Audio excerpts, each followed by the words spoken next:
Урматтуу Кыргыз Республикасынын 7-чи чакырылышына бараткан талапкерлер. Жалпыңыздарга кайрылуум бар. Жалпыңыздардын ичинен номер 32-чи Кочкор шайлоо округунда бара жаткан менин катарлаштарыма, сапарлаштарыма, үзөңгүлөштөрүмө кайрылуум бар. Манас атабыздын сөзү менен баштагым келет. Бөлүнбө кыргыз бөлүнбө, бөлүнсөң бөрү жеп кетет.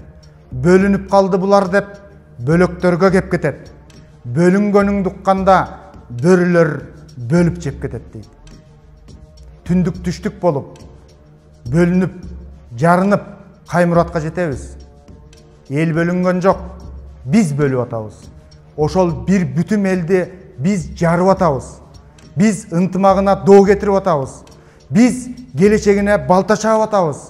Ошон үчүн номер 32-чи Кочкор шайлоо округунан бараткан жалпы талапкерлер Акталааны, Жумгалды, Кочкорду, элди, журтту чогуу кыдыралы, каска тартуралы, программабызды чогуу айталы, элдин суроолоруна чогуу жооп берели, эл мүдөөсүн угалы, суроолоруна татыкчуу жооп берели. Эл тараза, эл сынчы, эл биздин дараметибизди канчалык экенин эл баалайт. Биз элге бөлүп, жарып, ар кандай интригаларды, ушактарды, айыңдарды агытпастан кас катар туруп, элдин алдында чогуу бололу. Биз чогуу болсок, биз бекем болсок, эл эч качан бөлүнгөн эмес.